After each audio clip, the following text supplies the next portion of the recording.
Salutations, my friends, and thank you for tuning in to another edition of Factions of Freedom. I'm your host, Noise Era, Freedom Faction, whichever one you prefer, and I have titled this episode, The Citizens' Revolution, Curbing the Population, and Windows into Globalism. Why? Well, because the Yellow Vest movement is picking up steam. People are aware of the globalists' intentions, as well as male birth control being pushed onto the population.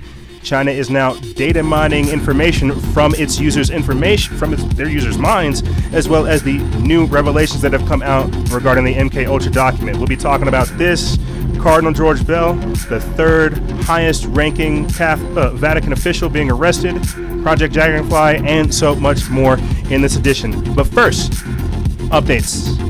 You guys may have noticed we're starting to carry a few products. We're having to optimize our efforts to become better for this whole fight that we're engaged in. I hope you guys check out some of the links in the description bar below and download the show notes episodes, or the show notes for the episode. We'll be coming up with monthly and weekly specials for you guys. And for our season finale, we're going to be doing a video debuting of our new studio setup here. I think you guys are going to like it. Lastly, On the Wake Up Radio was ranked 335th on Apple Podcast Education. That's right, we're getting up there, and it's all because of you good people. And with that being said, let's start the show.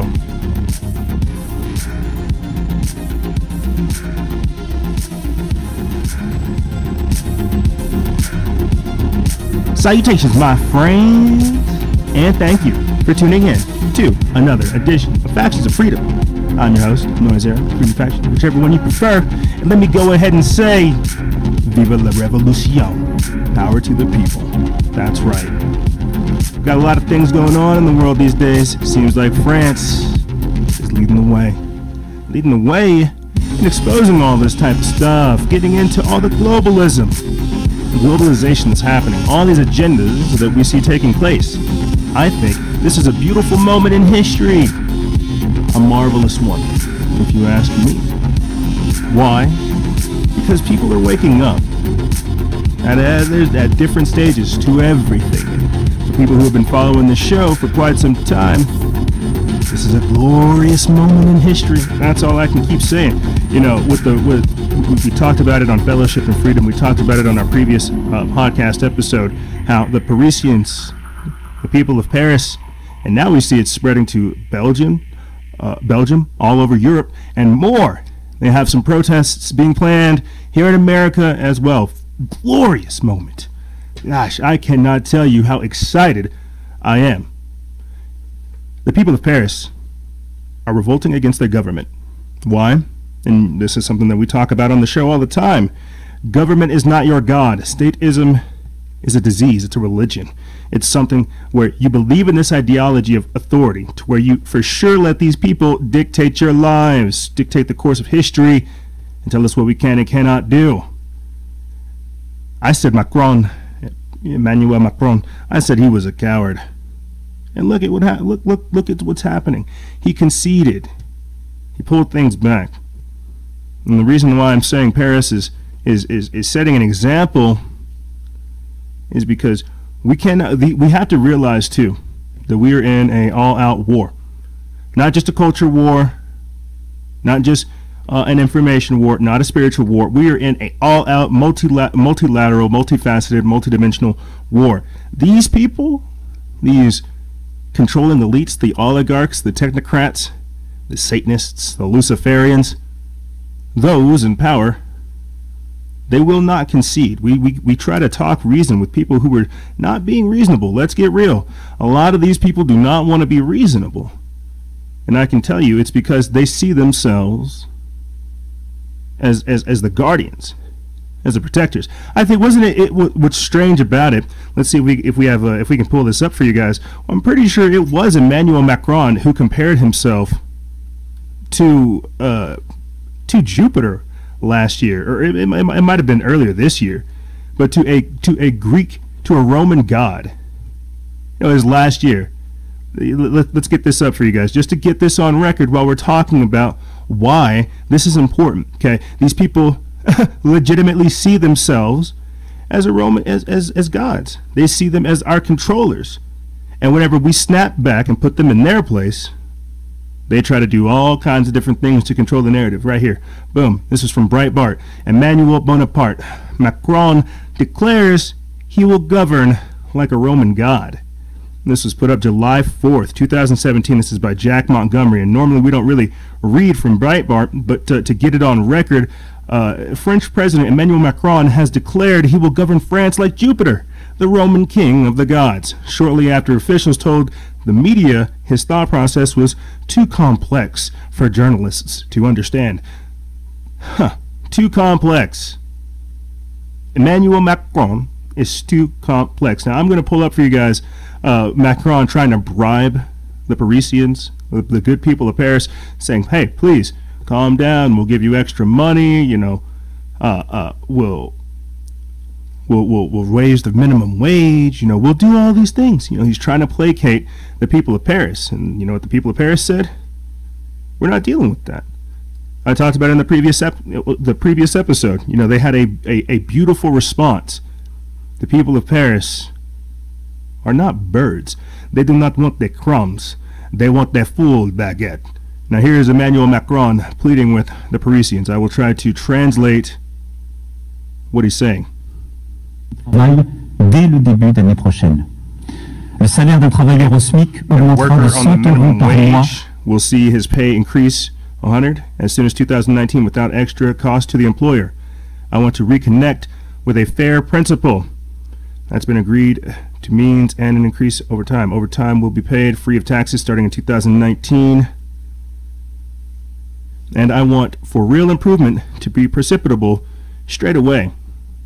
This is why I ask all the employers who can afford it to pay their employees an end-of-the-year bonus.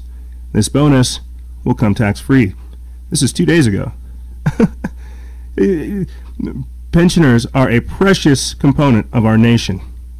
For those who got less than $2,000 a year, we will cancel in 2009 the payoff tax increase imposed this year. So I think it's funny. You know, he thinks it's about money. This is all these people can understand. It's the surface level stuff. Oh, they're upset. Give them money. Well, that might work in your sphere, but they don't see how these gradual agendas, how they have literally raised so many taxes that our lifestyles have been just basically condemned. I'm going to play for you guys a series of clips of just like how people have responded to this. You know, they really, this is a monumental moment. People are upset. They're like, we're not taking what you're giving us. This is the citizens' revolution. This is the opposition. You see, and this is, again, glorious things, because we're talking about just that. How when we do fight back, here, let me play for you guys this clip for video listeners. What I'm going to be doing is playing some clips in the background of just various protesters all over the world, or various protests all over France that are saying, look, we don't want this. We don't want to have our fuel taxes done. You know, here, the Free Thought Project did a great article on this, and I was able to get the official charter of the Yellow Vest, the 25 demands to end the crisis, and it ranges from things like economy, the work, the health, environment, geopolitical, and more. You know, for example, they want an increase in the minimum wage, pensions, and social benefits by 40%. They want to prohibit the marketing of plastic bottles, glasses, and other polluting disposable packaging. Pharmaceuticals. They want to weaken the influence of big pharma on health in general, hospitals in particular. They have all kinds of different demands because this is not just about the gas. This is definitely not just about the gas. We've talked about how people, and you can see some of these signs. Let's see if I'll try to see if I can get the video for you guys. But there is a man running around at these protests actually conducting on-site interviews. And one of the interviews that was done there was talking about how the people know we're screwed over in debt because of the bankers, the fraud, and everything else that's out there. You see, that's why, again, this is such a monumental movement, and you're having media block it out. You're having media say, you know, this isn't happening. I think that is hilarious to think about.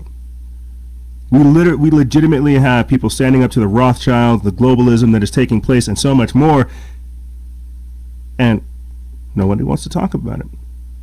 Now, while we're here talking about this, because this is a glorious day for revolution, smell that?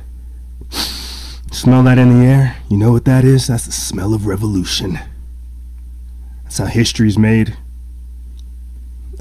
Oh, glorious days.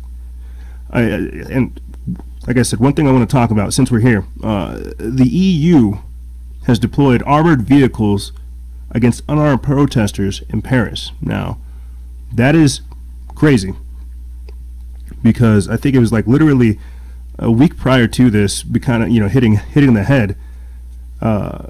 I think it was Nigel Farage. He was talking of UKIP. He was talking about Brexit and how they want to get out of still the EU. And then, you know, he said, look, Emmanuel Macron specifically said, hey, look, we want to come up with an army for the EU. They want to try to pull together different parts of every member state of the EU, and then they want to create their own EU army. They essentially want to have their own United Nations army, their own peacekeeping arm. And I talked about this earlier today on Instagram Live with you good people, about how this is the whole problem with we're exposing globalism right here. Okay, with the EU deploying armored tanks on protesters, they got people from outside of the country, outside of the state, to come deal with people inside of the state. You have them because, and this is why it's important to have a memory, the police removed their heads in solidarity of the Parisians that were actually protesting all this stuff, because they were well aware. They were fully aware of all the things that were going on. So you know what? They said, look, we're not gonna fight you. We understand. We stand with you in solidarity. Emmanuel Macron, he freaks out. He says, this is wrong. The serfs belong to me. I am their god Jupiter. So he commands the EU to send in these armored tanks. And this is why it's dangerous, because, and this is more of that mainstream media magic, you know, Operation Mockingbird, the Smith-Mundt Act, the social engineering and things like this. What they're trying to do, and this is, again, so crazy, because a few weeks before that just the other week, Emmanuel Macron said being a patriot or being a nationalist is betrayal to patriotism, or some other 1984 crap like that. What I'm trying to get around to telling you guys is they're trying to criminalize you having faith, belief, love, and anything that represents your country, your ideology, your background, what you stand for. They want to have a global governance, a global citizen, and we can see them creating this global army. The people of France are fighting for their individuality. They are fighting for their name, for their culture, for whatever bits of identity remain, because that's how this globalization works. Is it picks out different parts of everything. It picks out different parts of different countries and makes it work. And that's why we have to really, really look at this, you see. When they're deploying these types of these tanks, I mean, we talk about it with Jade Helm 15, with UX 16, all of these other things. And for people who are unfamiliar with that, because we have new listeners every day, Jade Helm 15 was basically a military operation where they used AI and conducted real-world training exercises to take on people, take on civilians. And again, to connect this to what I feel like is going to happen here, we are going to have protests in America. We are going to have protests in America. We are going to have protests here in America. But we have got to make sure that we have our facts straight. 25 demands. That's how clarified the people of Paris are about what they want. This is why they are having the, as they call it, the crisis, the state of emergency. Why it's being put out there is because they want reform. And I've talked about this in the previous episode. Politics likes to take its sweet time, that's for sure. So they're going ahead with the social change. They're forcing the hand. They're saying, Macron, we will not take the crumbs. We want it all. We want reform. We want change now. And this is why we're seeing such rapid change happen in such a short amount of time, because the people are stepping up. It's not about the taxes. It's not about the fuel. It's not about the gas. It's not about any of that stuff. It's about the right to freedom and individuality. And these people, they try their hardest to squelch it, to condemn it. You see, it's about the pedophilia. It's about the globalization. It's about the immigration. It's about the minimum wage, the workers. It's about so much. And I want to use this time to kind of segue into how this is going to how I feel like some of this will emulate here into America. You know, with Antifa and other other groups, other protesting groups. I don't want to say domestic terrorist groups, because this just now denotes the idea that we can even stand up for ourselves. What happens whenever we have people who stand up to totalitarian governments? Is it the frog in the boiling pot analogy, to where we pull them down because we're too fatalistic and we don't believe that actual change can be done, can be made? We had midterm elections, and I think people went right back to sleep. You heard me talk about how your political actions cannot end at the polling booth. You have got to vote with your dollars, vote with your lifestyle. These people are voting with their lifestyle. One thing, too, that a lot of people are not reporting in relation to the citizens' revolution that is taking place in Paris and now spreading across Europe, is that this is mostly done by old people. Old people are the ones that are out there saying, look, we can't afford this. You're destroying us. You're destroying the country. You're destroying people. This is a generational thing where people are tired of it. I want to get into this article, and then I'll get into Trump's Illuminati card, enough is enough, and things like Antifa on the other side of it. But let's get into this. You know, how the protests are spreading and how people are waking up. You know, when I watch the yellow vest protests in France and now in other parts of Europe, I can't help but wonder if this is where we too are headed here in the United States. Between widespread political divisiveness and an economy that is truly suffering despite what you see on the news, people here are also fed up. Is it only a matter of time before people in the U.S. take to the streets by the hundreds of thousands and say, enough? It's truly essential to watch what's going on in Europe and to get a glimpse of our potential future and to prepare for it. As protests rage on in France, discontent is festering elsewhere in Europe. And this is just so awesome to me. But what began as a routine protest deep in Paris has swelled to over 100,000 people in approximately 5 locations throughout the country. Anger over yet another eco-fascist gas tax. There's that word again, eco-fascist. And if you guys have been paying attention, we've talked about that, because this is, again, more of their plan. They want to be able to tax everything. Everything. This is why, let me finish the segment. Let me finish the sentence. Anger over yet another eco-fascist gas tax seems to have been the straw that finally broke the camel's back. I'll pause this and then I'll come right back to it, okay? Because I think this is important. How the protests are spreading, as well as everything else that comes with that. Okay, this eco-fascist nonsense. We talked about how Alexandria Ocasio-Cortez talked about the inevitable global governance that will take place due to the climate change or the global warming oriented agenda. Right? Eco-fascism, this Agenda 21, Agenda 2030, all of this stuff is to literally overhaul the entire world, overhaul everything you think of as normal. They want control of the water, they want control of the air, they want control of the electricity, they want control of the gas, they want control of it all. They will not give it up. And that's something that we really need to look at. They're legitimately using the system in the most authoritarian, outright way to control your life. This is why you hear them talking about autonomous cars, all of this stuff, man. All of this is very, very important, and that's why they're saying that this is the straw that broke the camel's back. You can't raise gas tax when we can barely get by. Continuing on, it says, this, of course, was combined with other problems too. Constant foreign military adventures, failing wages, rising cost of living, rising costs of healthcare, privatization of essential services, cultural disruption as a result of heavy migration, and growing unemployment as a result of the free trade globalist policies. France is now facing the possibility of martial law or greater unrest and violence. It's not just France dealing with the yellow vest protest, and the discontent being seen in France is also being felt elsewhere in Europe, most notably Belgium and the Netherlands.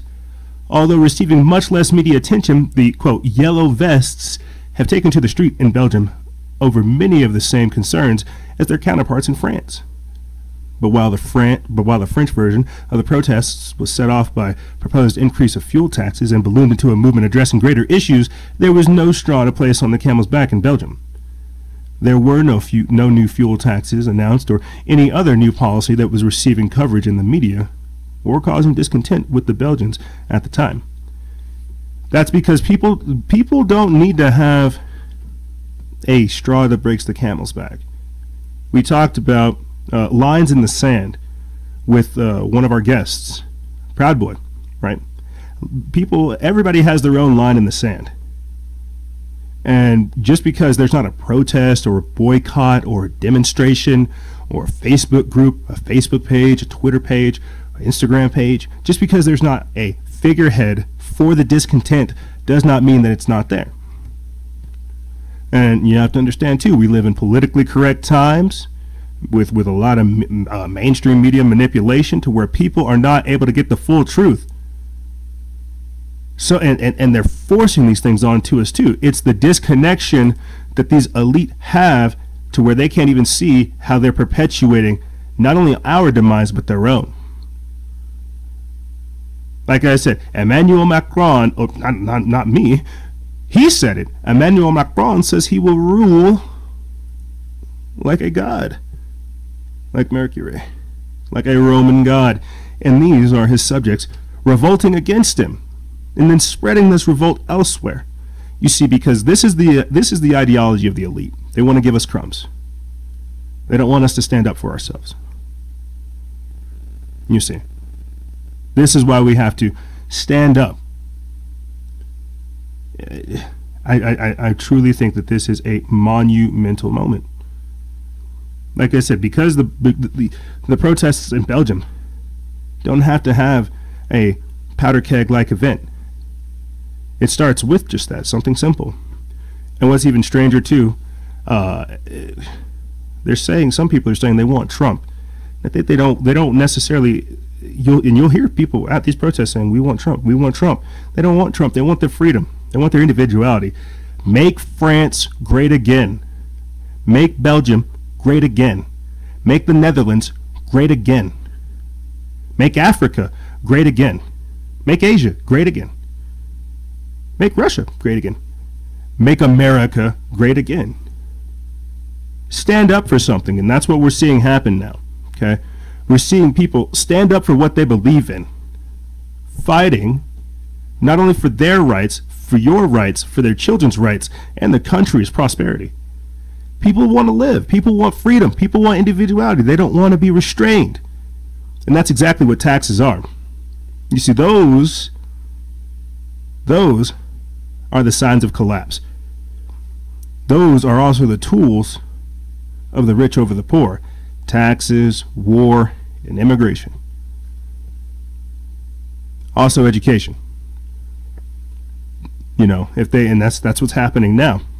A revolution has to take place in the hearts and minds of men and women elsewhere in order for it to manifest here physically. And you've heard, and for long-time listeners, you've heard me talk about Renaissance over revolution for sure. Because once we open up this genie, it is not going to want to go back in that bottle willingly. And before we open up this can, we have to be sure of what we're releasing. You see, mainstream media told you it was about what? Gas tax. It's the gas. People are upset. Oh, gas. No. No. It's not the gas. People are upset about way more than that, because this represents a lifestyle. It represents a way of life. And this whole global communism, global socialism that we see taking place, this is Agenda 21, Agenda 2030. They're trying to ban combustible engines. There's so much going on, and all it takes is events like this to wake up thousands.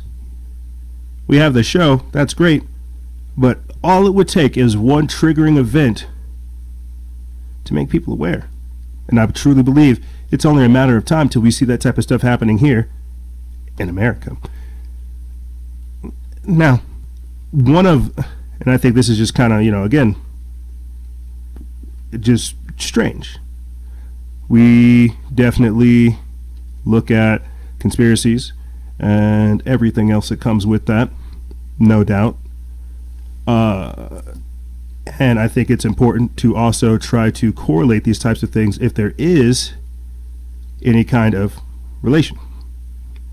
You see, so what I'm trying to say is Trump has there's an Illuminati card, right?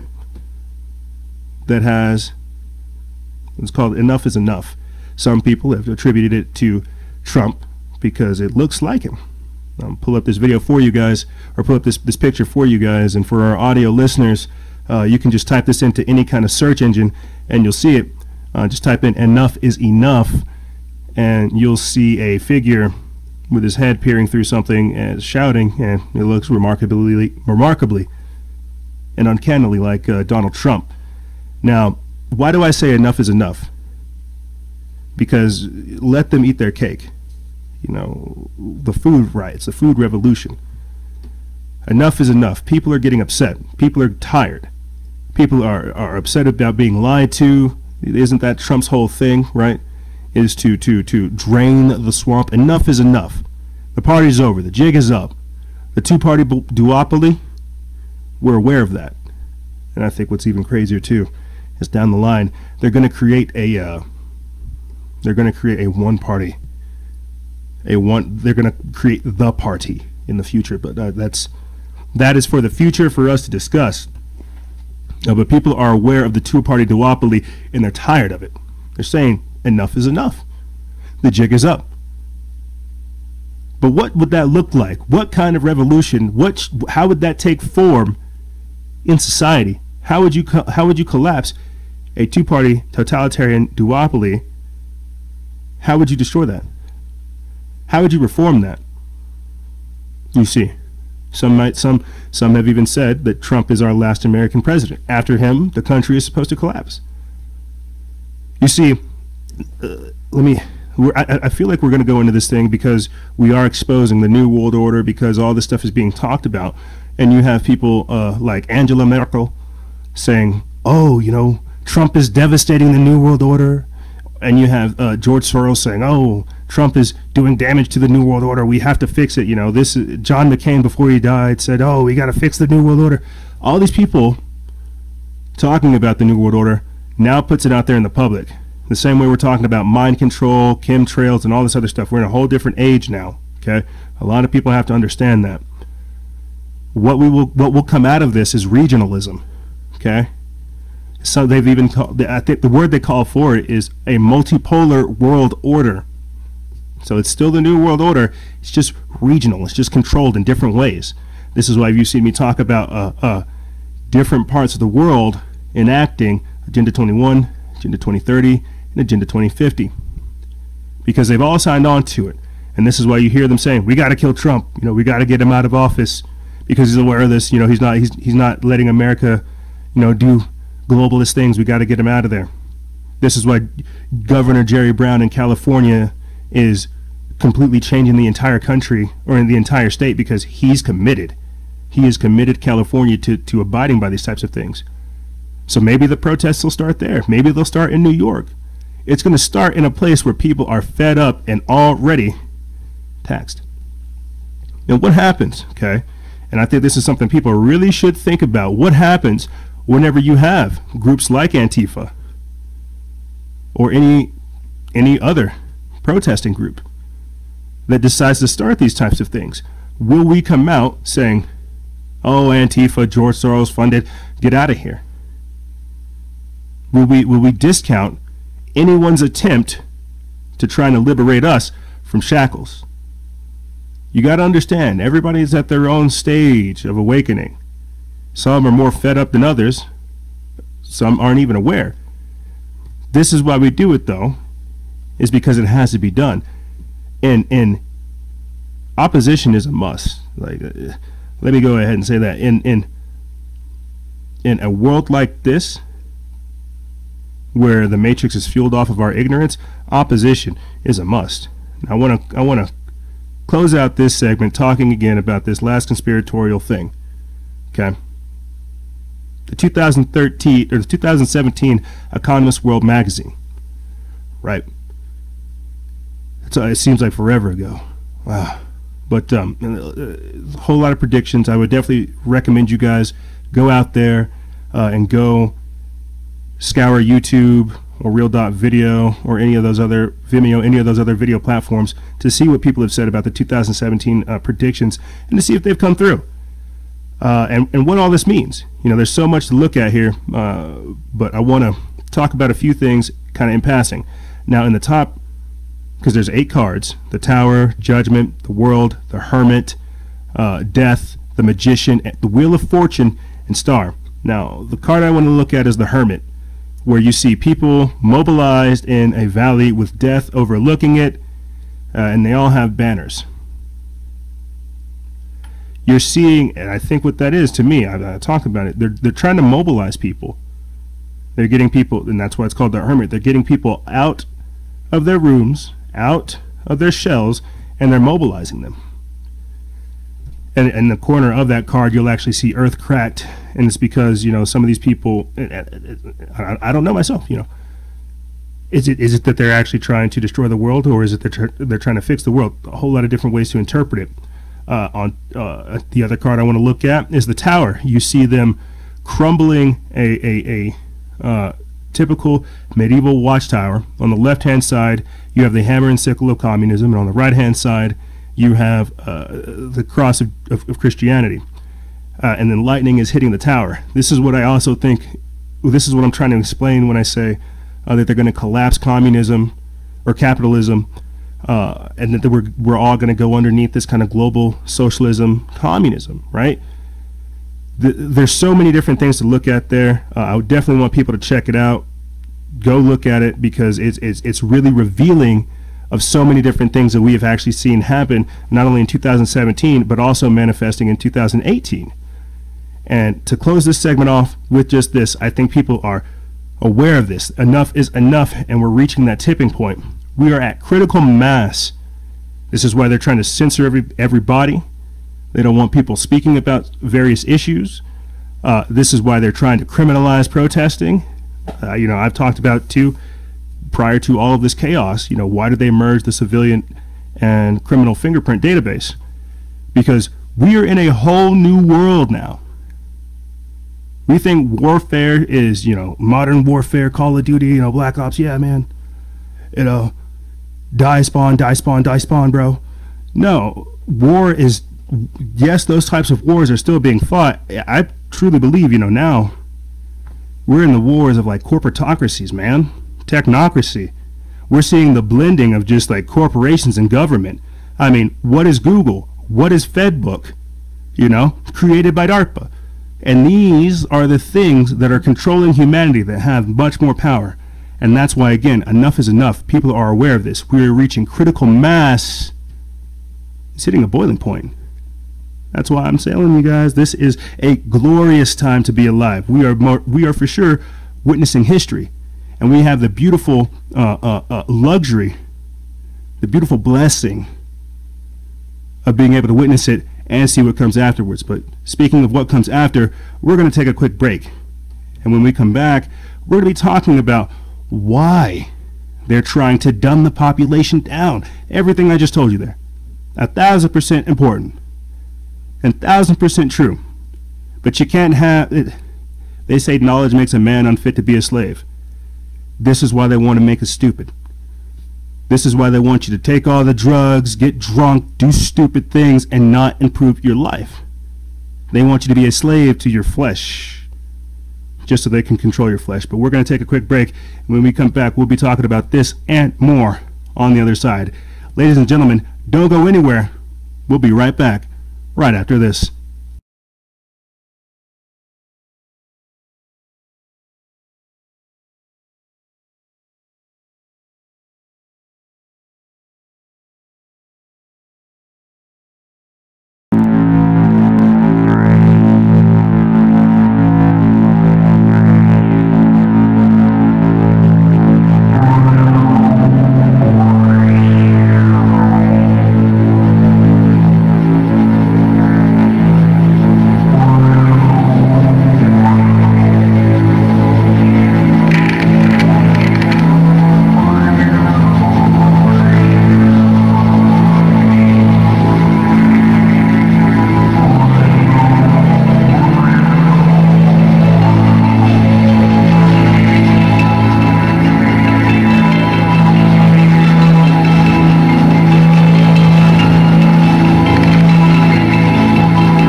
Salutations, my friends. I'm here to talk to you about, that's right, CBD oil. CBD oil can reduce the risk of relapse among alcohol and cocaine addicts, and you know they're trying to flood us with both. According to a 2013 study published in the British Journal of Clinical Pharmacology, CBD was proven to have these benefits: relieving pain and inflammation, having antipsychotic effects, reducing anxiety, helping to fight cancer, relieving nausea, treating seizures, lowering incidences of diabetes, and also promoting cardiovascular health. Realize that in 2014, Purdue Pharma received FDA approval for an opioid drug that claimed to help curb the opioid addiction.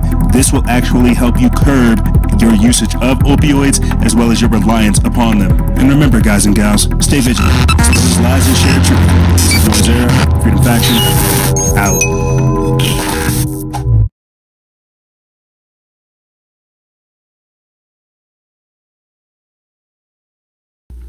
Ciao. That's right. And we are back. Kicking tail, taking names. I don't know, I had something else. I had a brain fart. Kicking tail, taking names. Unapologetically? Sure. Yeah, because that sounded real convincing. Thank you for tuning in to this edition of Factions of Freedom. Now, I titled this segment, Curbing the Population, because we're going to be talking about male birth control, acute flaccid myelitis, and how screen time is changing children's brains. Now, before I go into all this stuff, I talked about on, it was either on Fellowship and Freedom. I think it was on Fellowship and Freedom. Pretty sure it was Fellowship and Freedom. How Canada said, hey, you know how you can help the earth?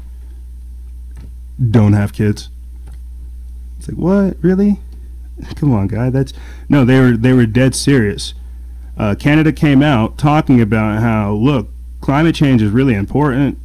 You're impacting the earth. You know, if you want to fight climate change, the best thing you can do is have fewer kids. Like, we would appreciate it. The earth would appreciate it. And this is the approach. This is the approach of those in power. So while you have Emmanuel Macron saying, I will rule them like I am Jupiter. I will rule them like I am the Roman god. And they fight back. You have Canada saying, well, hey, kids, maybe if you had fewer kids, we wouldn't have an issue. They said that was a high-impact thing that you could do to mitigate climate change. I went over it. Have one fewer child. It's great. This is population control. Okay? So this is what's coming up from people on top. This is why the idea of statism, to where you believe in statism, and scientism, to where, science controls your life. That's why it's dangerous, because science tells you basically not to live. Don't do anything according to science,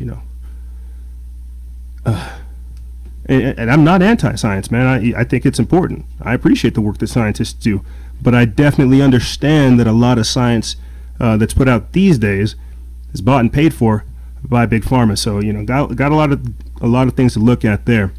But I'm going to play for you guys a quick clip of this whole of something I kind of find a little disturbing. Me and the Bay, we definitely thought it was a joke. I saw it pop up like a few years ago, contraceptive gel, and I laughed. I made a joke about it. The idea that you could just have this angry hardcore feminist running around with squirt bottles of gel, making people infertile and sterile because she hates men that much.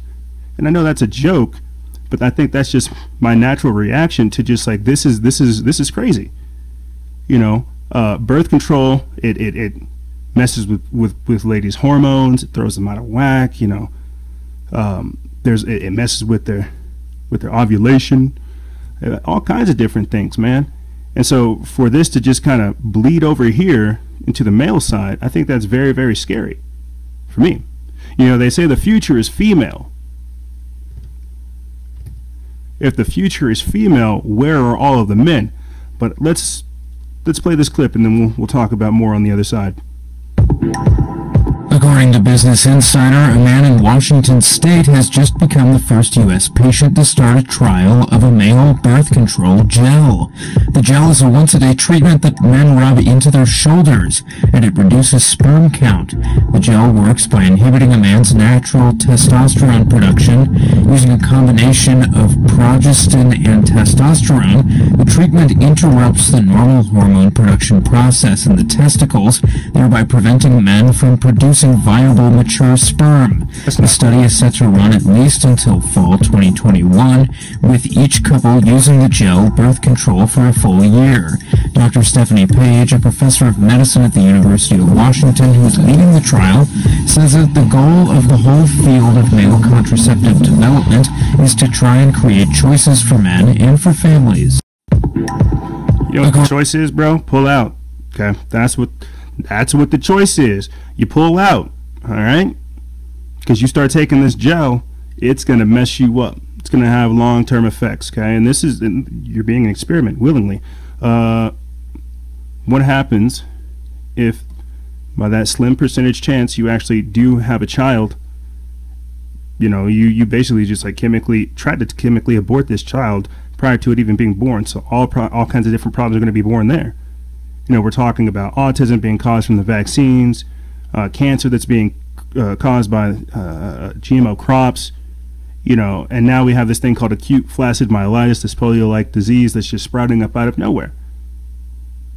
I can understand not wanting to have kids.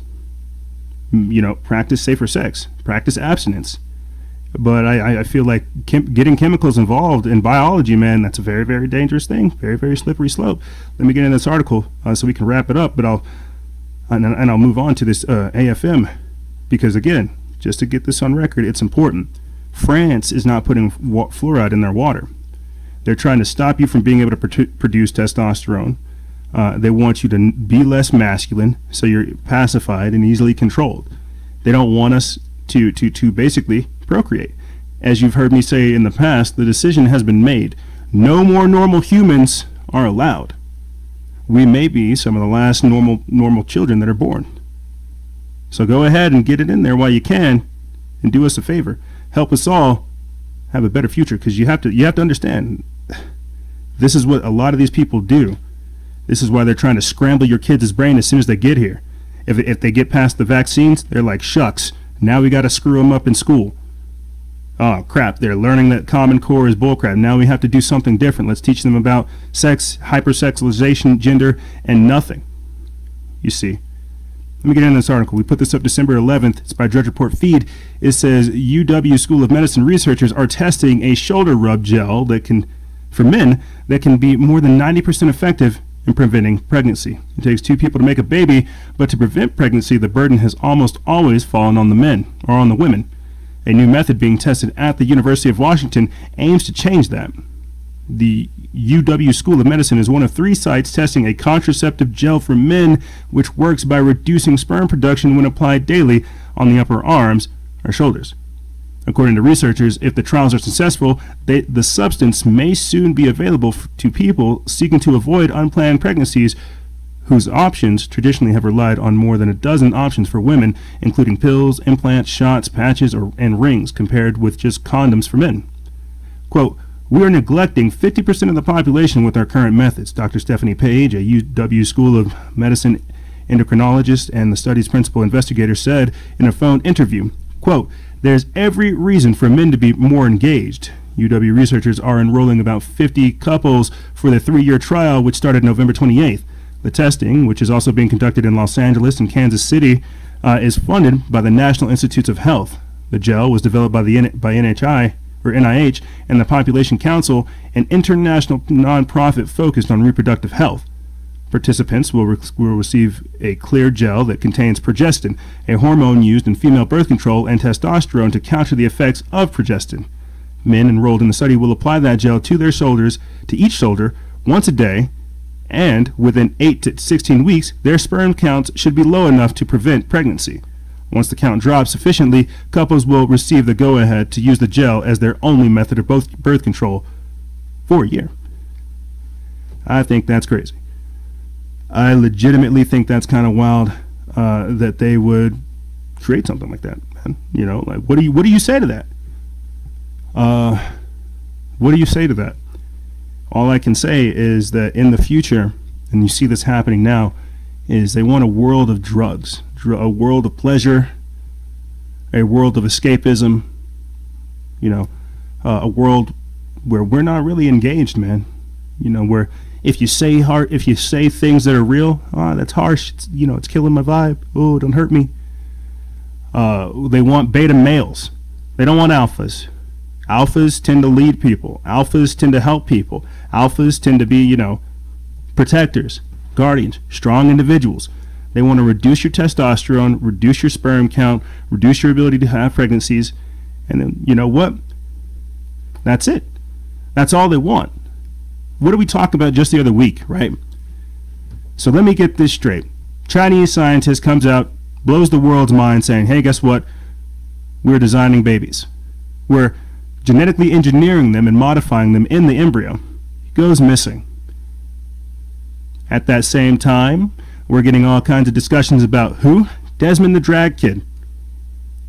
As well as what? People coming out within the drag king or drag queen movement saying, yes, we know we're grooming your kids. We're going to do it anyway. So rather than us stepping up for the individual values of man, the future will be female. You see? And for the men, this is again why I find all this stuff so scary. They're going to find ways to emasculate us, to feminize us, to turn us into these betas.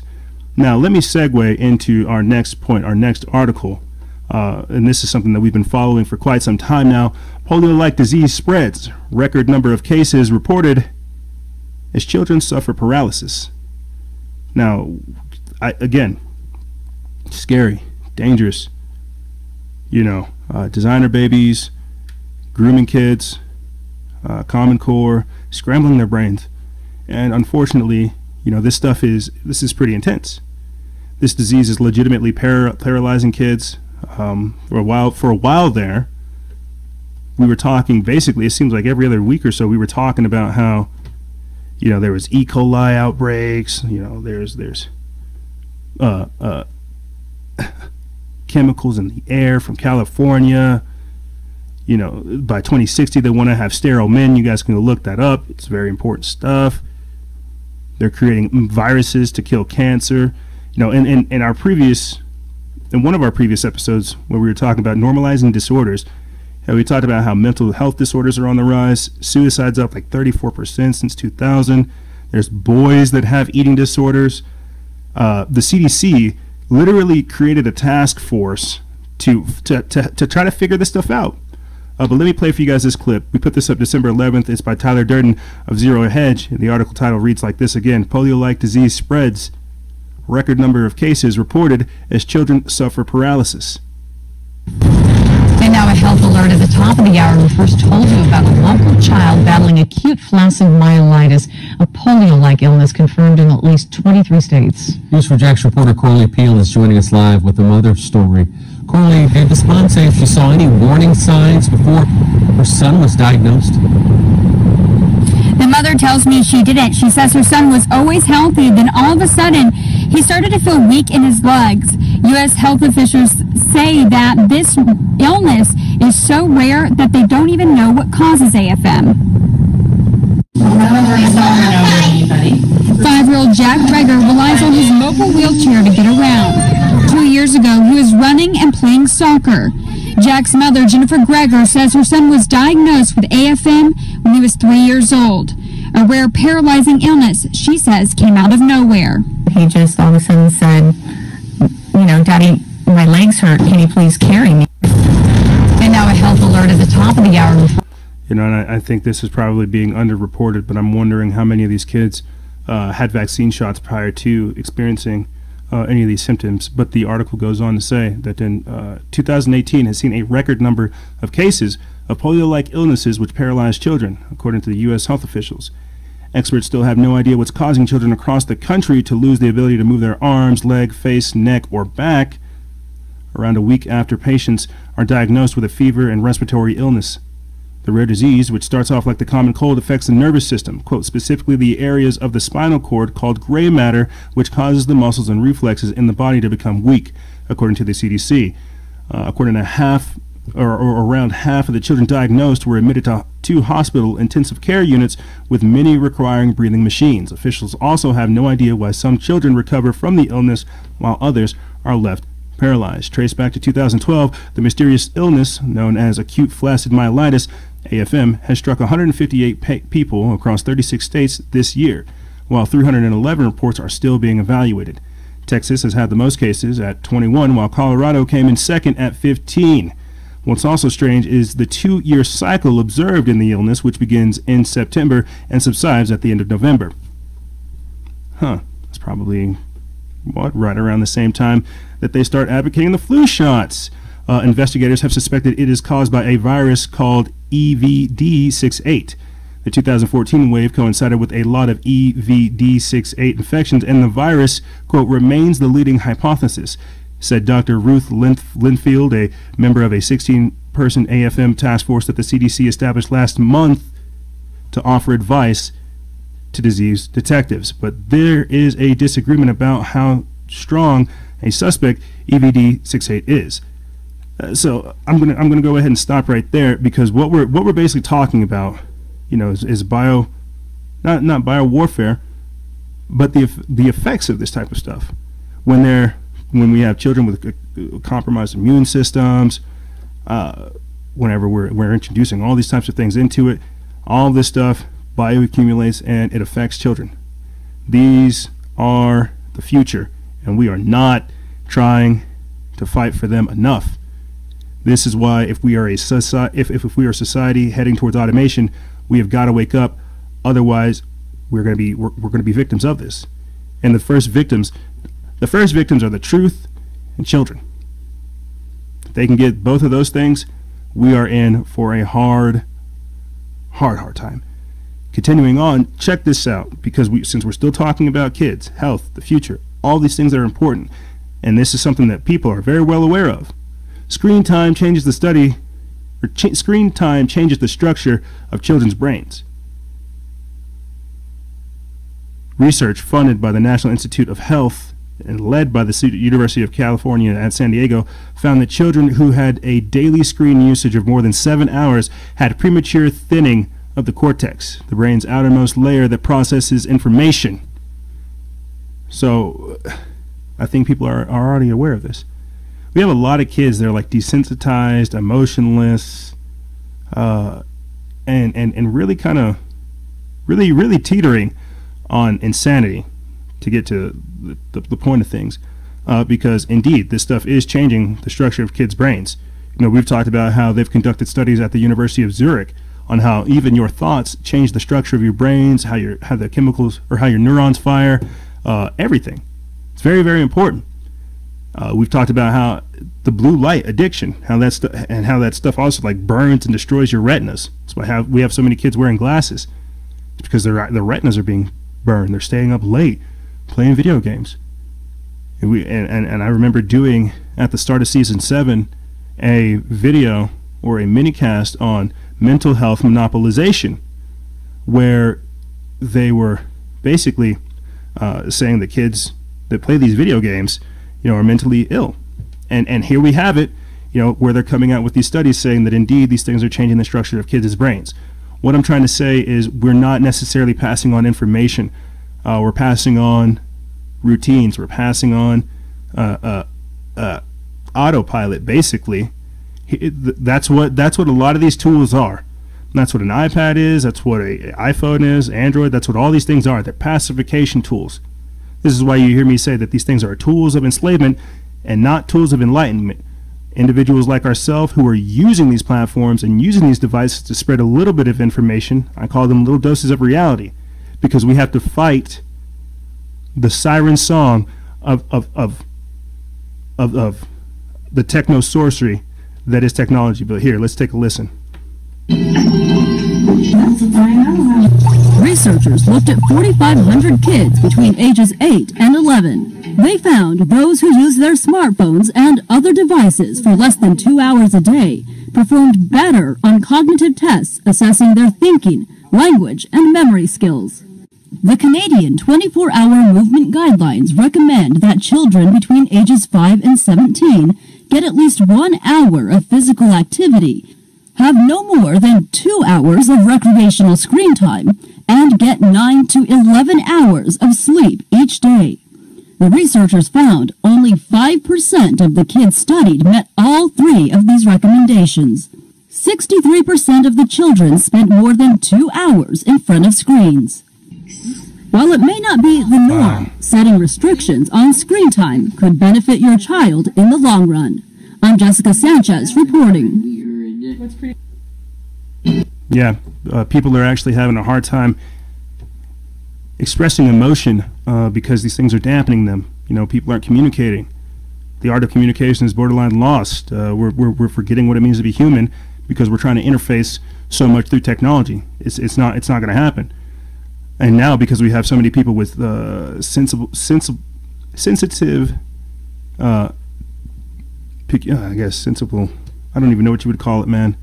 People are very sensitive these days. That's why everybody feels offended, because they're not going out there experiencing the real life. They're only being shown aspects of it. It's crazy. You know, I could spend a whole day talking about this, and this is again why they're trying to have us build this matrix, put us into an autonomous society, have it to where, you know, nothing is authentic and nothing is real. We're living in a very, very interesting period. This is why the first segment I was so excited about the idea of revolution, because in this segment we're essentially talking about the effects of domestication, of indoctrination, of what happens whenever we have literally given over our willpower to a system that is designed to destroy us.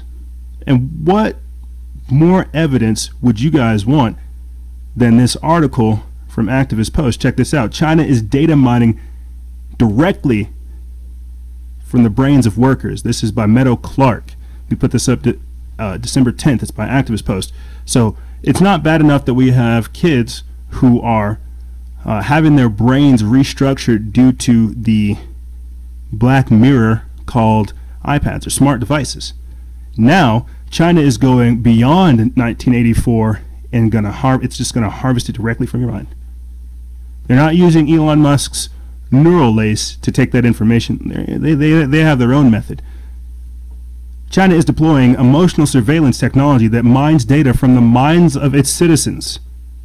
Essentially, they're data mining by reading their brains. The lightweight sensory helmets have been rolled out on an individual scale. The data mining, and emotional surveillance programs are eerily similar to the United States, eerily similar to the trends in the United States to monitor and probe the mental health of its citizens through facial recognition. This past spring, Facebook landed in hot water over a data leak which felt like a major privacy violation to millions of its users. But China was taking data mining to the next level. Around the same time, however, China quietly reported that its government is openly phishing data from workers' minds, making a Facebook leak pale in comparison. South Morning China Post describes a typical production line at Hangzhou Zhongheng Electric and reports the workers wear caps to monitor their brain waves, data that management then uses to adjust the pace of production and redesign workflows, according to the company. The company said it would increase the overall efficiency of the workers by manipulating the frequency and length of break times to reduce mental stress. Hangzhou Zhongheng Electric is one example of the large-scale application of brain surveillance devices to monitor people's emotions and other mental activities in the workplace, according to the scientists and companies involved in the government-backed projects. That's right, these are government-backed projects. The wireless sensors are concealed under a normal uniform hat and constantly monitor brainwaves while sending the data back into main computers that use AI algorithms to detect any unpleasant emotional spikes such as depression, anxiety, or rage. In addition, a special camera watches their facial expressions and their body temperatures are monitored. Pressure sensors detect all shifts in body language. Of course it's funded by the government. Of course it's funded by the government. They're like, look, this guy, I'm pretty sure he's lying to me. Hook him up with one of our brain helmets. I need to make sure. That's crazy.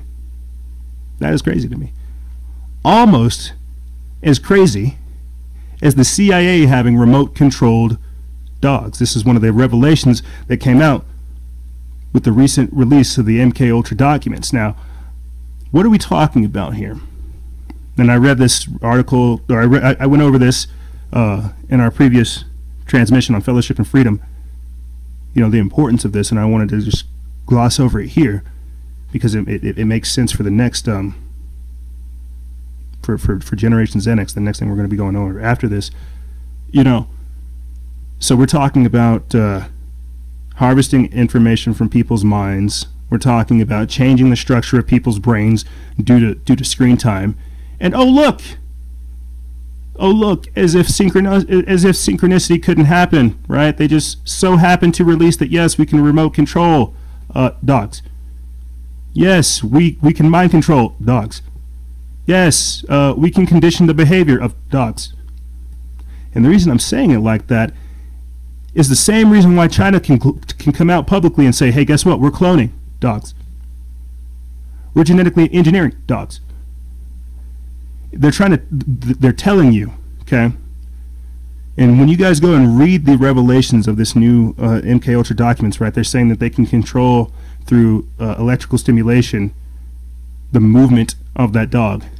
They could put it forward, they could have it run, they could have it sit, they could do all these different commands through the dog. Now you got to understand, this is this is like stuff in the 60s. And I haven't had time to upload these documents to the vault, to our own vault, but we most definitely will, just so we can have them. Hopefully we can print them out here, but there's like over 2,000 documents. I don't think we'll get it, but I digress. What I'm trying to get at is there are long-term projects on the controlling effects of the human brain. The screen time that you are experiencing every day by being at your computer, being on your phone, being on your smart device, that is manipulating your brain, okay? They want to be able to delete your inhibition. They want to remove whatever ability you have to stop yourself, to control yourself. This is why they want you to be all in the flesh, not in the brain, not in the heart, not in the soul. They want you to be here physically so they can control things here. What am I trying to say? Fast forward from the 60s to where we are now. We're talking about things like what? 5G. We're talking about all kinds of really, really crazy stuff. Advanced science, if you ask me. You guys can scroll back on the page, and I don't blame you if you're not able to. But if you're able to get back to April of this year, you will see that Homeland Security released records of remote mind control. And in those records, they showed you that they have frequencies, bioelectric resonance frequencies, that can control your motor controls. It can control your brain, can control your heart, can control your nervous system, control all these things. And we've gone over this because it's important. And this is why they are spraying the chemtrails, spraying everything to mess with your internal frequency. In the 60s, they had to have some kind of apparatus that they attached onto the dog just so that they could move it, right? So they could send the frequencies to and from, send and receive, transmit and receive, right?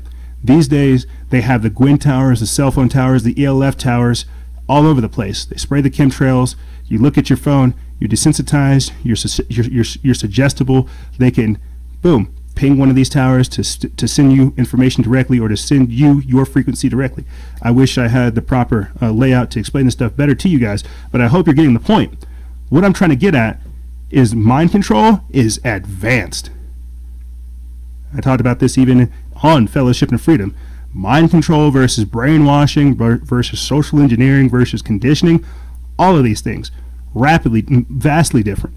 And they're all being employed on the people, on you and me. This is, again, why I think what we're seeing with a lot of these things is long-term traumatic mind control, to where they are forcing so many images of just chaos onto us to where we're pushing out old memories, we're pushing out all the stuff that used to make us, and we're absorbing all this. But that's another discussion for another day.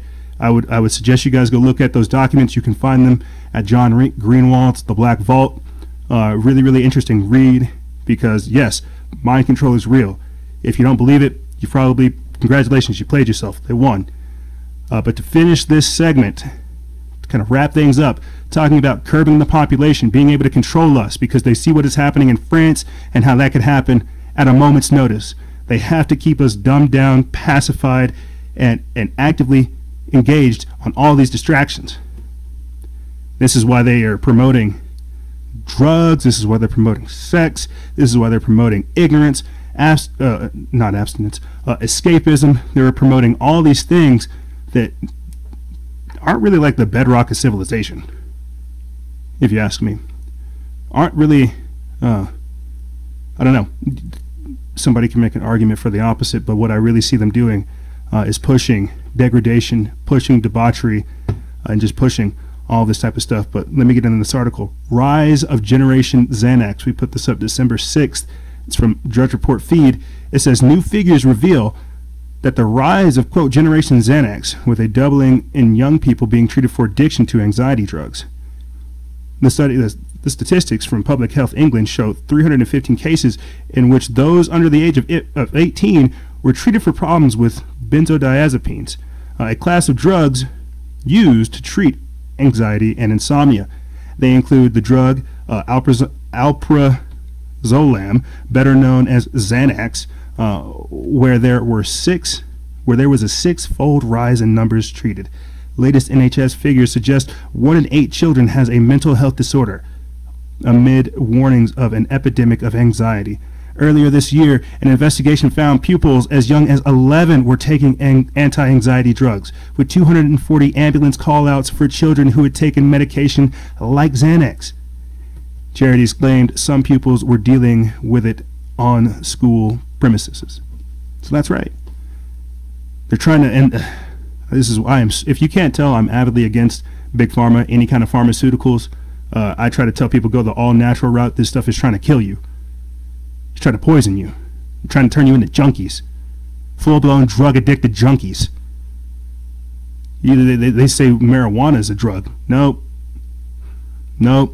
Well, if you have Monsanto and Bayer start doing what they're going to do, yeah, it will be a drug because it's going to be a bunch of chemicals that people are inhaling. Just like this Xanax, just like the Valiums, just like the Perks, the Hydros, the Loris, all of it, man. And the whole part of it is to keep you dumbed down and pacified. You know, I think we all have friends that are, you know, I don't want to say perma-stoned, perma-pilled out. How about that? And they have that kind of, you know, that they have that voice. And these people who are addicted to these types of things, if you can't tell, there's not a lot going on upstairs.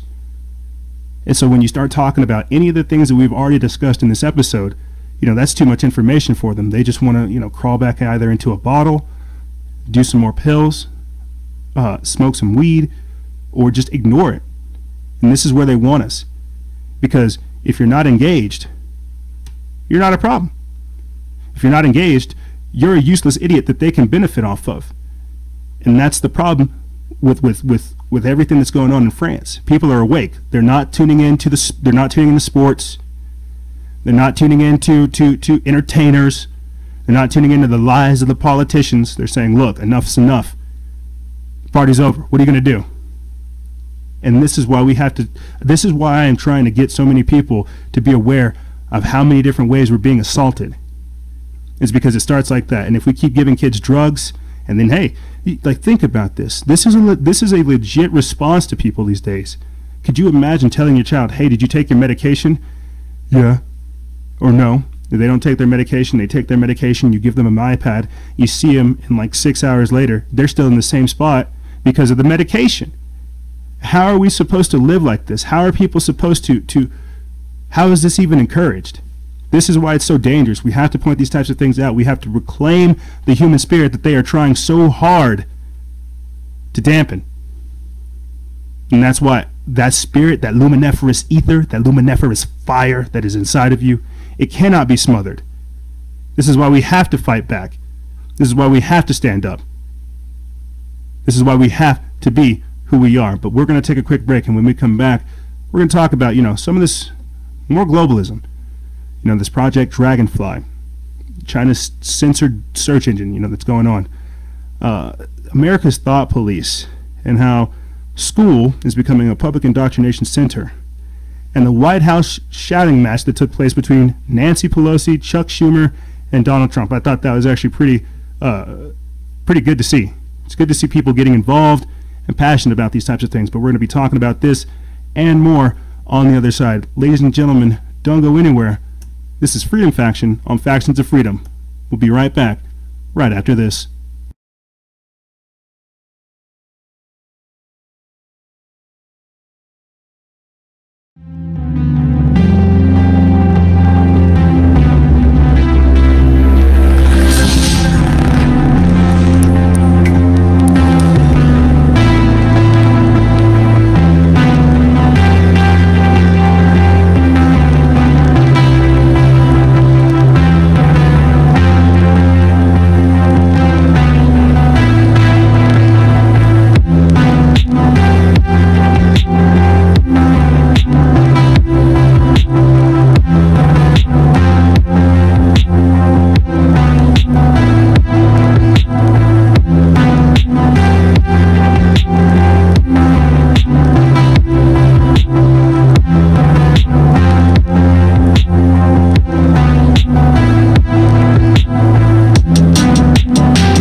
Maybe that's what we should do in the future, is try to get some sound effects, cool sound effects that people would like.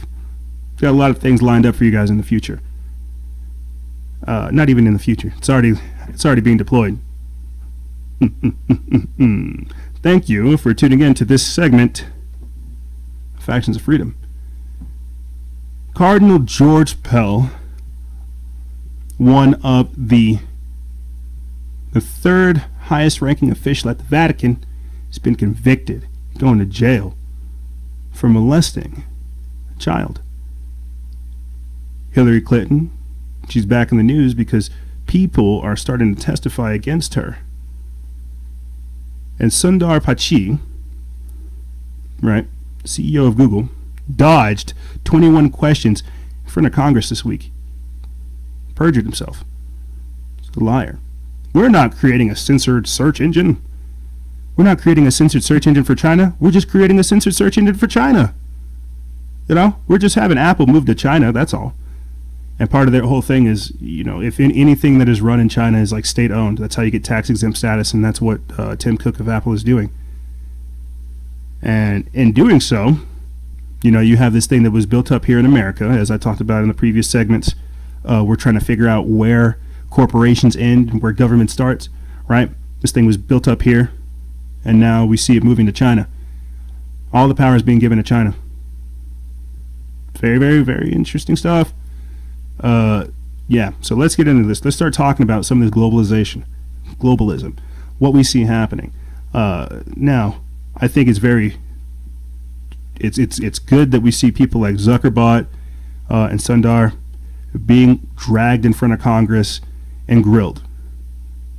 I wish more was actually said, more questions were asked. I wish, you know, their feet were held to the flame a little bit more. Well, I'll take what we can get because it's important that we at least get these people, get this information out there so that in the future, whenever they get exposed, we can still say that we were right. But check this out right here.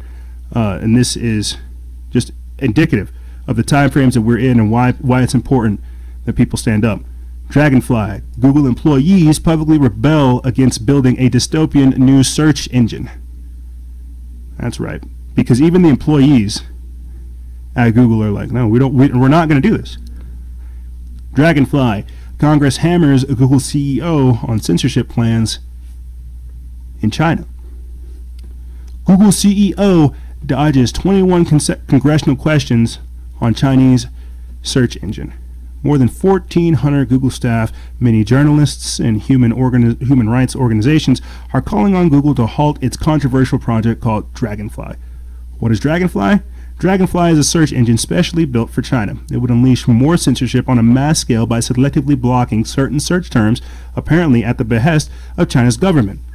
Human rights groups are blasting the company for aiding and abetting China's mass surveillance and rights violations, which could result in potential imprisonment. Turns out Google employees had been unwittingly working on this project for a while until 2017 without knowing its intended purposes. News of this highly secret program finally leaked, and no one is letting it get swept under the rug. Thankfully, since the news leaked out, no amount of time has caused advocates and free speech lovers to forget this scandal. Those in the know are now using the hashtag drop Dragonfly. How could Dragonfly search engine in China work?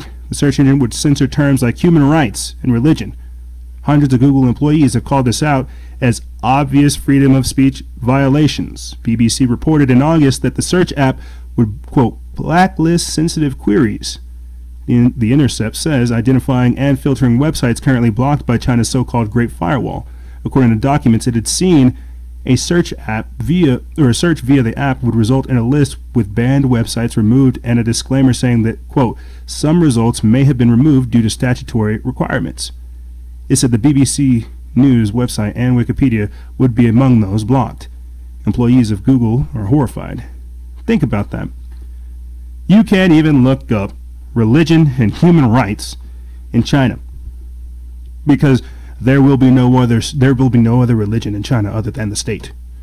That is technocracy, that is statism, that is dangerous. And we have spent a few segments of a number of shows talking about what's going on in China. From them rounding up Christians, from them destroying churches, from them actually putting operatives inside of churches and saying, hey, look, you say anything that doesn't, jive with the state, you're going to be disappeared. And that is a very, very, very crazy future to think about. That's authoritarianism. That's totalitarianism. Google moving to China and Apple moving to China, any idea that we could have had for an American-based internet, gone right out the window. And this is what we see happening. This is what we see them creating for our future. We have things like net neutrality, social credit score, citizen threat ranking, pre-crime, thought police, and so much more. Speaking of thought police, I think this would be a good way to segue into this article that kind of caught my attention. That has to do with everything that we're discussing here. Why they're getting the kids, indoctrination, outside infiltration. China is also involved in education and so much more. You know what? Before we actually get into this, let me pull up for you guys this clip. This came out the day as we were doing this recording. But a congressman said that he would love to regulate the content of speech. This is important because, again, we have this idea that, look, your speech is not free. We're going to figure out a way to take it from you. Whatever you're saying offends somebody, and we're going to try to figure out a way to take it from you. We have Congressman Ted Lieu. That's right. We have a California Democrat congressman, Ted Lieu, saying he would love to regulate speech. And this is what we're hearing, again, from those on top. Because they cannot have a discussion, they cannot have a debate about actual ideas, it would crush them. But let's take a listen. Wonder, have you thought that maybe you and other Democrats have missed opportunities to use your time to press Google's CEO at a time when these large tech companies are struggling to manage content, perpetuating conspiracy theories? They're so vulnerable to outside interference. Isn't that a focus that could have been a missed opportunity? So it's a very good point you make. I would love if I could have more than 5 minutes to question witnesses. Unfortunately, I don't get that opportunity. However, I would love to be able to regulate the content of speech.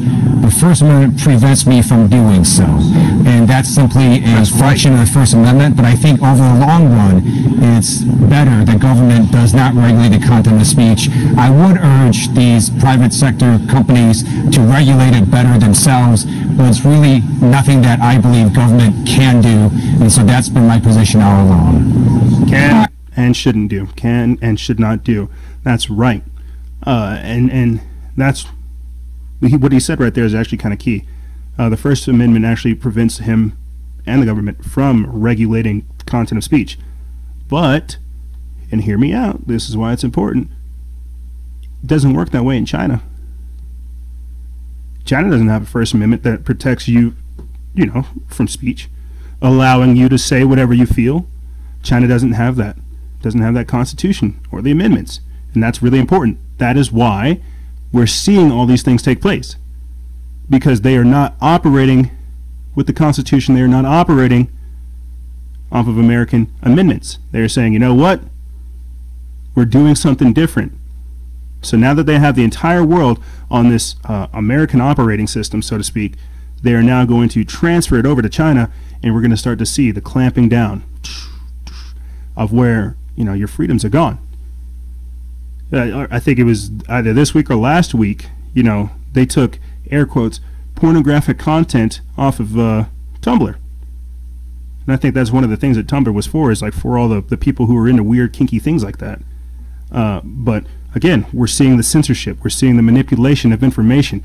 We're seeing them sort of, what's the word I'm looking for?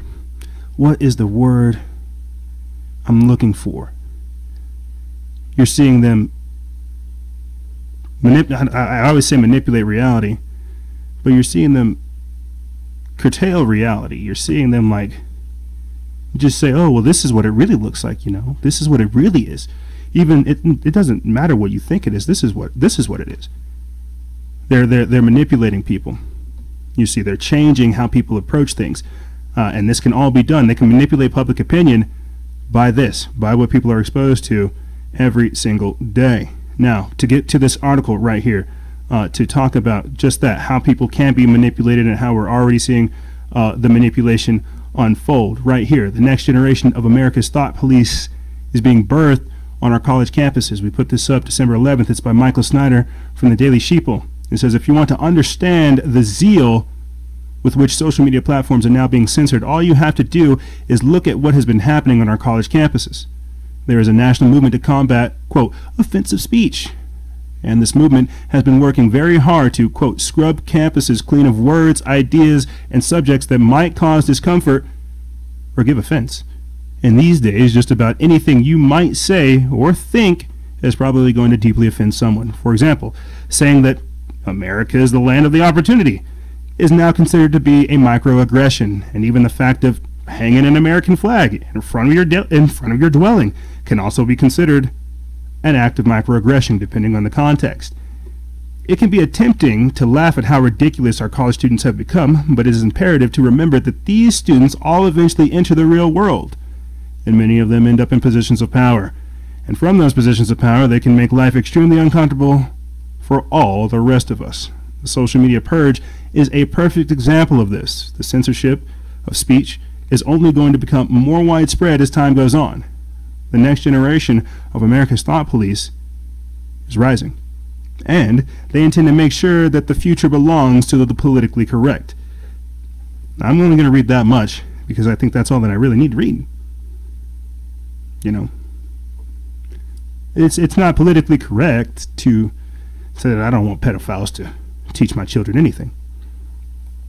Now, apparently it's a microaggression to say America is the land of opportunity, land of the free, home of the brave. Hey, the best is the West, or the West is the best.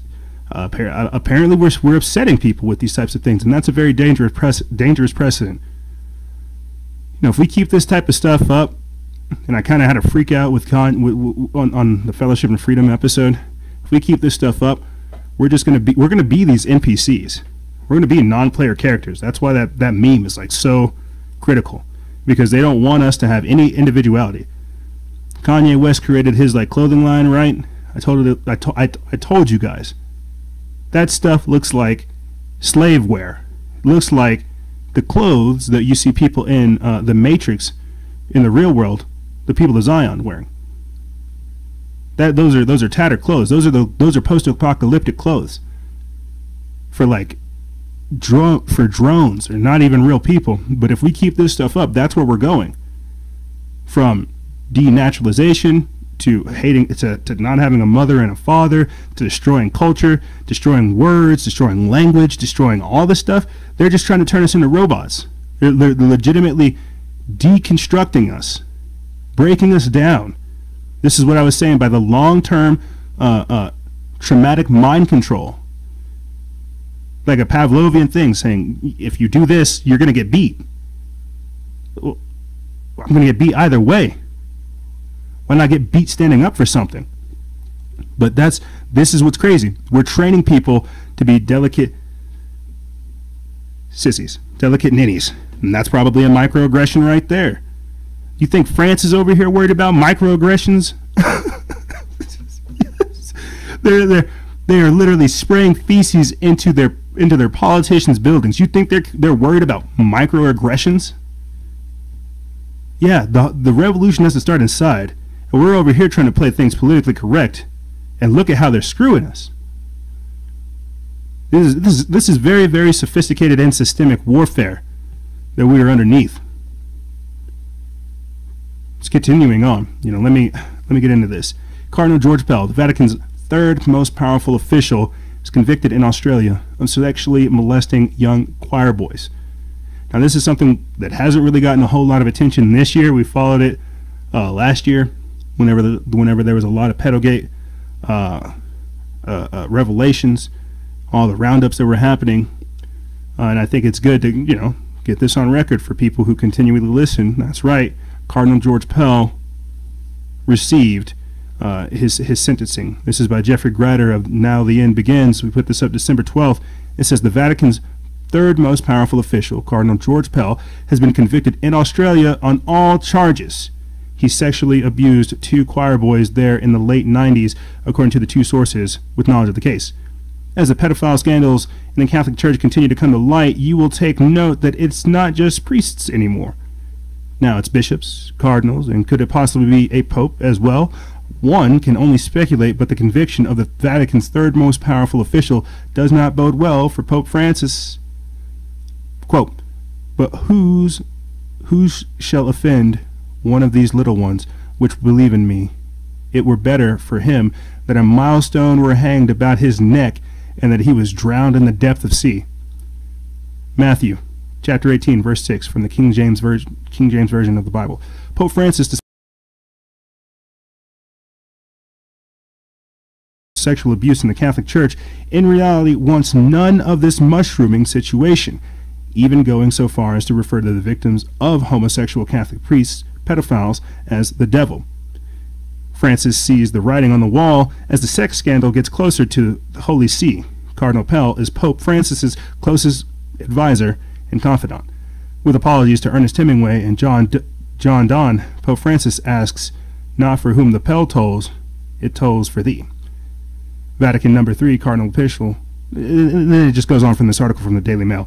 But basically what we're talking about is how, again, we're seeing the infiltration, not even the infiltration of the Catholic Church, the exposition of the Catholic Church.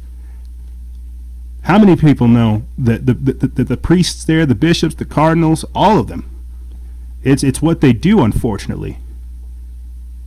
And earlier this year, Pope Francis said the people talking about pedogate we were working for the devil because we were exposing the stuff going on in the Catholic Church. I think you're more or less working for the devil if you're allowing this stuff to go on in the church. Francis Borgeglio, Pope Francis, and don't even get me started. I would for our new listeners, I just want to tell you guys, go back and listen to some of our Pedogate episodes. I will be in the future on the website adding more tags and tabs so people can look at specific things, because we cover a wide variety of content, and I want to start archiving things so people can have stuff to go back and look at as all this stuff comes into fruition. This is important stuff. This really is. I believe we're seeing the Catholic Church implode. We're seeing some of the most outlandish statements from people like Pope Francis. He's legitimately becoming a politician these days instead of being a spiritual advisor. And so many different things to look at there. I wanted to get that on record that indeed the Vatican's third most powerful official is going to jail. That's right. You're going to jail. Because it's important that these people need to stand trial. These people need to stand trial. And speaking of standing trial, since we're here, let's talk about this. About these 3 Clinton Foundation whistleblowers to testify about tax crimes and the pay for play. This report was originally published by Tyler Durden of the Zero Hedge, but we found it at STHF Plan. We put this up December 12th. It says, following allegations of sloppy accounting, potential tax fraud, and pay-to-play, the Clinton Foundation will be under a congressional microscope this week after 3 whistleblowers have come forward and agreed to testify, one of whom secretly submitted 6,000 pages of documents to the IRS and FBI in August of 2017, and all 3 of whom have submitted various documents to congressional investigators. Ooh, what kind of juicy information do they have on the Clintons? Representative Mark Meadows, a Republican from North Carolina, chairman of the Freedom Caucus, told Fox News' Martha McCallum on Monday night that there were 3 whistleblowers who have spent the past 2 years investigating the Clinton Foundation and have, quote, explosive allegations which they will share during Thursday's testimony on Capitol Hill. And then it goes on to show the exchange, but this is pretty crazy stuff. I've talked about and played for you guys the clips over the past few episodes about how the Clintons might be going away for a while. Like we might start be talking about actually locking her up. And then I think that's kind of crazy. But let me get back into this article for you guys. And real quick before I do, what's strange is I didn't get around to posting it, but I think sometime earlier this month, actually, another person was added to the Clinton body count because of this type of stuff, the ongoing investigation that's happening in relation to the Clintons. But continuing on with this article, it says some of the allegations they make are quite explosive. And as we look at the contributions, now everybody's focused on the contributions for the Clintons Foundation and what has happened just in the last year. But if you look at it, it had a very strong rise the minute she was selected as Secretary of State. It dipped down when she was no longer there, and then rose again when she decided to run for president. So there's all kinds of allegations of pay-to-play and that kind of thing. And as we noted in late November, the Clinton Foundation has seen donations plummet approximately 90% over a 3-year period between 2014 and 2017. That's right. She could be going away. She could be going away for quite some time. I'm very curious to see how that happens. We're keeping an eye on it. Whenever it starts, really getting out there, we'll start doing more stuff on it.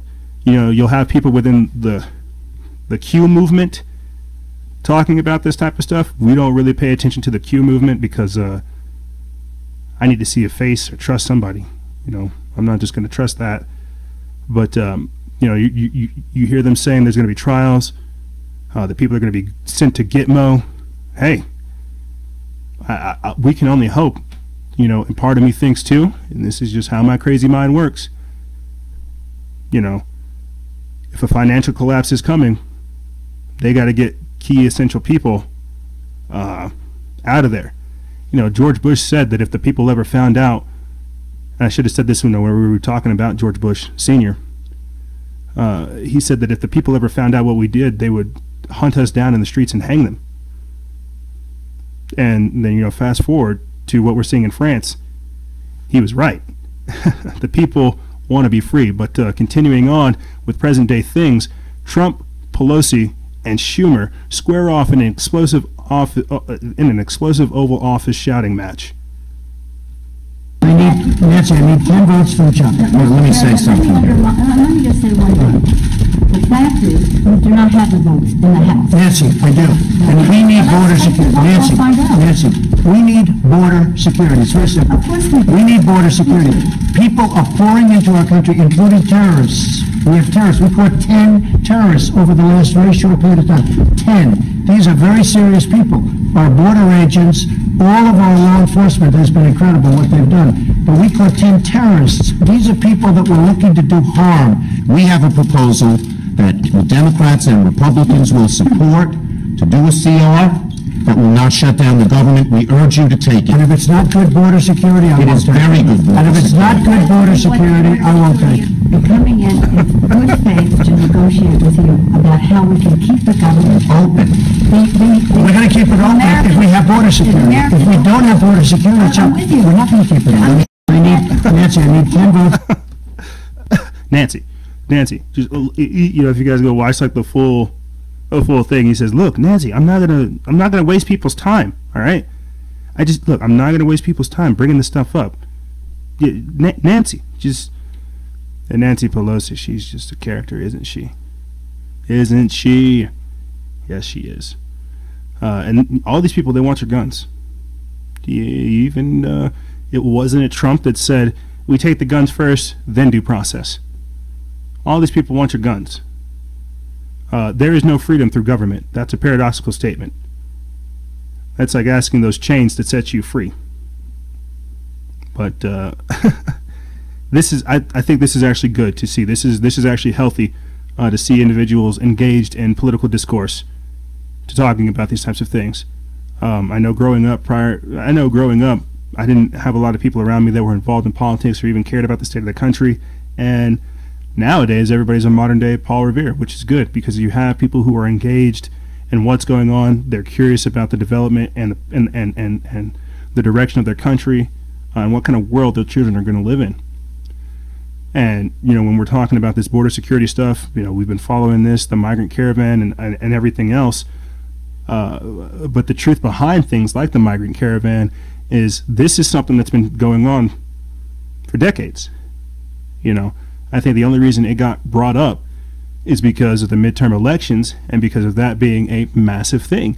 This is also one of the proponents of Agenda 21 and Agenda 2030.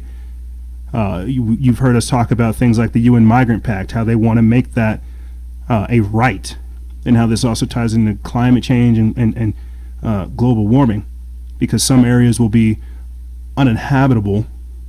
They have to move those people elsewhere. So all kinds of different stuff, and it's important. As I said before, every country is dealing with the New World Order in their own way. We have at least 3,000 migrants that come across the border every day. In this week alone, we had 105 migrants, pedophiles, and MS-13 members that were arrested by ICE. I played for you guys the videos of them going over the border, being on top of the border, being on the other side of the border. Here in New Mexico, we are heavily familiar with coyotes, people who literally stack like 19 people in the back of a truck and drive them across the border, or people who just stuff all kinds of people inside of semis. Human trafficking. All this stuff is important, and this is the world that we're living in. So this is globalization.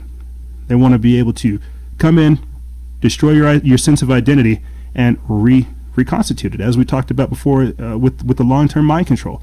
They're trying to break us down so that they can rebuild us, and that's exactly what we're seeing happen. Now, I think it's good to see people having these kinds of discussions publicly. People need to know what's going on with their country, and it's good. So to kind of wrap this episode up for people, I wanted to talk about the war drums. Russia moving ships, moving a nuclear arsenal into Venezuelan waters. You know, last week, China fired on American ships in the South China Sea. You know, you have the former head of the Feds talking about, you know, we actually might be heading towards a financial collapse. There's information out there floating around today about how American credit card debt is at an all-time high, student loans are at a high, and all the things I'm trying to talk to you guys about, because war goes into finance, all of this stuff is combined. We may be in a war if we can't divert all of this stuff from happening. We may be well in a war within like 2 to 3 years. And I know whenever Trump took in office, I said we're either going to have the proxy war with Russia in Syria, and we're going to have the trade war. We're seeing this trade war escalate, and we're seeing what that's going to cause with the sanctions, with taxes, with all this stuff. That's why I'm saying it's only a matter of time until America has its own yellow vest movement moment. Because I don't think people want to go to war, and I also don't think people want to be taxed to death. To continue on talking about just some of the stuff that's going on with the war drums, Huawei, which is one of the largest manufacturers of phone, one of the executives was detained in Canada and then extradited to America. And then in response to that, China decided to kidnap or to detain an ex-Canadian diplomat. So we're seeing this stuff escalate. We're definitely seeing the war drums beat faster. You're seeing the Russian stuff, because all that's done now. You're seeing all kinds of other new things unfold. This future that they're trying to create is crazy, and that's why it takes that certain spark of fire within us all to grab hold of our destiny, because where these people are trying to take us is into subservience and desolation. We have got to wake up and fight back to this. You see, whenever you have people saying jobs, not mobs, that's people saying, look, we don't want to be unemployed. We want to actually do things. We want to be a benefit. But that's a sign of a collapse, is the mobs. Like I said before, with taxes, the war, the immigration, the destabilization, all of this stuff affects us. And the long-term effects are what we're seeing happen in France and all across Europe. You know, I think in the future we're going to be starting to do a little bit more of analysis of geopolitics, globalism, and like I said, regionalism, as they're calling it, this multipolar world order, because people are aware of the new world order now. They have to come at it a different way. I think it'll be like a Hunger Games type of thing, where certain parts of the world are responsible for certain things. You know, FEMA districts, sectioned off areas, privately secure patrolled areas. You know, and I've talked about this in previous episodes, how things like Operation Gotham Shield were what they were supposed to do. They're preparing for societal collapse, or societal disintegration, as they say, because the writing is on the wall. The people are waking up, and we refuse to be slaves of the system anymore. Like I said before, my friends, we live in monumental times, and change is right there on the cusp. However, that's all I really have for you. This is the Citizens Revolution, curbing the population and windows into globalism.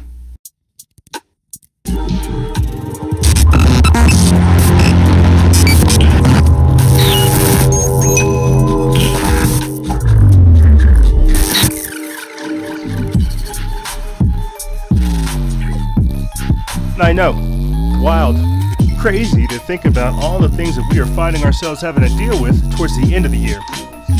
And even though this is a monumental moment in time and history, we have to approach it with caution, as we have with everything else. However, that's all I really have for you guys and gals.